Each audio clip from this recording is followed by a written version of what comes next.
सब तो पहले मैं लद्दे वाले के दोस्तों फैसल भाई और दीगर दोस्तों का शुक्रिया अदा करना। हाँ शुरू है माशाल्लाह गुलदस्ता बड़ा अच्छा सजाया है, मुख्तलिफ बरादरियां दा मुख्तलिफ तंजीमां दा गुलदस्ता सजाया है और अल्लाह ने मौसम भी बड़ा प्यारा कर दिता है। और तुहाडे चेहरे वेख के जिहड़े दोस्त इत्थे बैठे हो और चमकदे चेहरे और पुरअज़म चेहरे कि जिहड़े कुछ करना चाहते ने, जिहड़े कुछ हासिल करना चाहते ने। गुफ्तगू बड़ी डिटेल दे नाल मेरे तो पहले हो चुकी है। मैं चंद गुजारिशात करके अपनी गल ख़त्म करांगा। गुजारिश ये वे कि बस ठीक है कीजिए।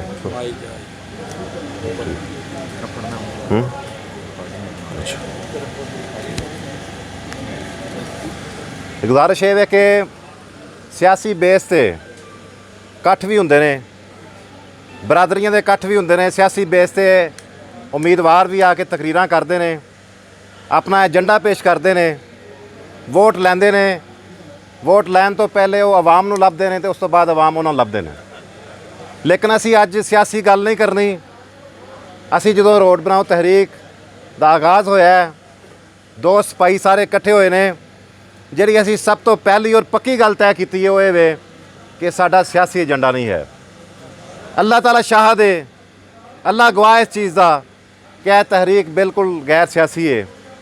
अगर किसी के ज़हन च कोई ऐसी गल होवे, ज़ाहिर है हुंदा इस तरह ही है, कोई बंदा अगर अगे लगता है लोगों को इकट्ठियां करता है तो कोई सियासी एजेंडा हुंदा है।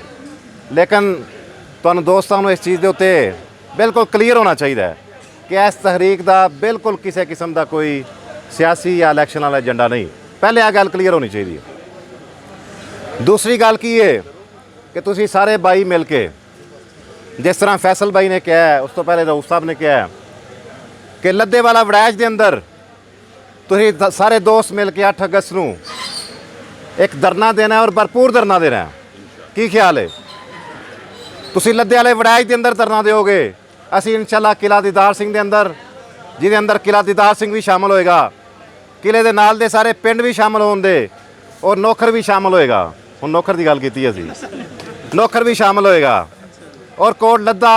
और इंशाल्लाह असी कोशिश करांगे जिहड़े भी स्टाफ आंदे ने सारे स्टाफां दे उत्ते भरपूर किस्म की एक धरने की फिजा होवे, इख्तजाज की फिजा होवे। देखो सानू कि इख्तजाज का शौक नहीं, असी गर्मी दे विच तुहानूं इकट्ठियां कोई शौक नाल नहीं करना चाहते, अपना हक लेना चाहते हैं। हज़ारां लोग इस रोड तो गुजरते हैं, हज़ार हादसा हो चुके हैं, किन्ने मर्डर हो चुके हैं, वफात पा चुके हैं, बच्चे मावां दे जिगर गोशे इस रोड के उत्ते कुर्बान हो चुके हैं। मेरे दोस्तों असी हुण नहीं जागना तो किदों जागना है? असी तुहानूं यकीन दिलाने हैं, कोई तकरीर का मूड नहीं, ना ये तकरीर का मौका है। असी तुहानूं सिर्फ ये यकीन दिलाने हैं कि इंशाल्लाह असी विकांगे नहीं, इंशाल्लाह असी विकांगे नहीं, असी अंडर दी टेबल कोई भी गल नहीं करांगे। जिहड़ी भी गल होएगी, साडी एक सुप्रीम फोरम बनया है किला दीदार सिंह और उस इलाके के दोस्तों का। तुहाडे भी 2 नुमाइंदे लद्दे वाले तो चाहिए ने, उस फोरम के 2 नुमाइंदे होंदे 12 लुकनी फोरम होएगा। उस तो इलावा असी एक कमेटी बनाई है जिहदे अंदर असी मुशावरत करने आ। जो भी एजेंडा होएगा इंशाल्लाह मुशावरत दे नाल होएगा। मुशावरत तो इलावा कोई चीज़ नहीं होएगी। धरना करना है, किन्ने वक्त वास्ते करना है, मुज़ाकरात किस किस बेस ते होने ने, की असी मनवाना है, की मनवान तक असी बैठे रहना है, कितनी देर बाद उठना है, इस तो बाद साडा अगला एजेंडा की होएगा। लेकिन इंशाल्लाह ये यकीन कराया जे कि जिहड़ी असी ये तहरीक चलाई है, अगर अल्लाह ने ज़िंदगी दी, जिंदगी दे नाल सारे मामलात ने, अल्लाह ने ज़िंदगी दी, पहले नंबर ते जिथे सड़क टुटी है असी वो तामीर करवानी है। और चाहे कोट इसहाक होवे, चाहे है जिथों सड़क मुड़दी है लद्दे वाल दे अंदर, जिथों असीं मुड़ के आए हैं यह जगह होए, चाहे किला दीदार सिंह के अंदर होवे, नौखर होवे, कोट लद्दा होवे, सब तो पहला साडा एजेंडा असीं उहदी मुरम्मत करवानी है। धरने दे विच असीं इन्हां कोई वादा लेना है कि यह मुरम्मत शुरू करन, यह काम शुरू करन, सानू टाइम फ्रेम देन, असी लालीपाप लैके नहीं उठना। और इस तो बाद असी हाई कोर्ट के अंदर रिट करनी पैंदी है। भाई वकील भी ने, दोस्त वकला भी इस तहरीक के अंदर शामिल होए ने। असी हाई कोर्ट के अंदर रिट भी करांगे। असी पंजाब हाईवे, नैशनल हाईवे, मुतलका मिनिस्ट्रियां वगैरह हर जगह ते असी कोशिश करांगे।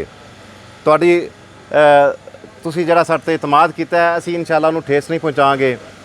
ਔਰ ਜਦੋਂ ਤੱਕ ਸਾਡੀ ਇਹ ਸੜਕ 1 ਵੇ ਸੜਕ ਮਨਜ਼ੂਰ ਨਹੀਂ ਹੁੰਦੀ, ਆਲਮ ਚੌਕ ਤੋਂ ਲੈ ਕੇ ਹਫਸਾਬਾਦ ਤੀਕਰ ਇਨਸ਼ਾਅੱਲਾ ਤਾਲਾ ਇਹ ਤਹਿਰੀਕ ਜਾਰੀ ਰਹੇਗੀ। क्या ਤੁਸੀਂ ਸਾਰੇ ਨਾਲ ਹੋ? ਮੇਰੇ ਦੋਸਤੋ, ਰਾਤ ਦੇ ਇਸ ਪਹਿਰ ਮੈਂ ਤੁਹਾਡੇ ਕੋਲੋਂ ਇਹ ਹੀ ਵਾਅਦਾ ਲੈਣਾ ਚਾਹੁੰਦਾ ਕਿ ਤੁਸੀਂ ਜਿੰਨੇ ਵੀ ਦੋਸਤ ਹੋ, ਜਿਸ ਤਰ੍ਹਾਂ ਮੇਰੇ ਤੋਂ ਪਹਿਲੇ ਗੱਲ ਕੀਤੀ ਆਤਬ ਭਾਈ ਨੇ, ਡੋਰ ਟੂ ਡੋਰ ਜਾ ਕੇ, ਗਲੀ ਤੋਂ ਗਲੀ ਜਾ ਕੇ ਇੱਕ ਇੱਕ ਦਰਵਾਜ਼ਾ ਨਾਕ ਕਰੋ। ਜਿਸ ਤਰ੍ਹਾਂ ਲੋਕ ਕੰਪੇਨ ਕਰਦੇ ਨੇ, ਇਸ ਤਰ੍ਹਾਂ ਕੰਪੇਨ ਕਰੋ। ਅਗਰ ਅਸੀਂ ਅੱਜ ਵੀ ਸਾਡੇ ਧਰਨੇ ਨਾਕਾਮ ਹੋ ਗਏ, ਇਸ ਤੋਂ ਬਾਅਦ ਅਸੀਂ ਧਰਨਾ ਦੇਣ ਦੀ ਪੋਜੀਸ਼ਨ ਨਹੀਂ ਹੋਵਾਂਗੇ। ਅਗਰ ਅੱਜ ਸਾਡੀ ਤਹਿਰੀਕ ਨਾਕਾਮ ਹੋ ਜਾਂਦੀ ਹੈ, ਅਸੀਂ ਤਹਿਰੀਕ ਨੂੰ ਕਾਮਯਾਬ ਨਹੀਂ ਕਰ ਸਕਦੇ, ਲੋਕਾਂ ਦਾ ਇਤਮਾਦ ਉੱਠ ਜਾਏਗਾ ਸਾਡੇ ਤੋਂ। ਇਸ ਤੋਂ ਸਾਰੇ ਦੋਸਤ ਮਿਲ ਕੇ ਕੋਸ਼ਿਸ਼ ਕਰੋ, जद्दोजहद करो, इतमाद करो, सारे इंशाल्लाह मिल के फ़ैसला करांगे। जब अपना काफ़िला अज़्मो यकीन से निकलेगा, जहाँ से चाहेंगे रास्ता वहीं से निकलेगा। वतन की मट्टी मुझे एड़ियाँ रगड़ने दे, मुझे यकीन है चश्मा यहीं से निकलेगा। और आखिर से मैं तमाम दोस्तों ने एक शेर नज़र करना चाहना कि ऊँचे ये मैसेज भी है थोड़ा जा, ऊँचे ऊँचे नामों की तख्तियाँ जला देना, ऊँचे ऊँचे नामों की तख्तियाँ जला देना, जुल्म करने वालों की वर्दियाँ जला देना, दर बदर भटकते हो क्यों दफ्तरों के चुंगल में बेलचे उठा लेना, डिग्रियाँ जला देना। और मौत से जो डर जाए, मौत से जो डर जाए उसे ज़िंदगी नहीं मिलती, जो जंग जीतना चाहो तो कश्तियाँ जला देना। फिर बहू जलाने का हक़ तुमको पहुँचता है, पहले अपने आंगन में बेटियाँ जला देना। और जुल्म के मुकाबल में तुम ना हार ना लोगो, चिराग अगर बुझ जाएं तो उंगलियां जला देना। बहुत शुक्रिया।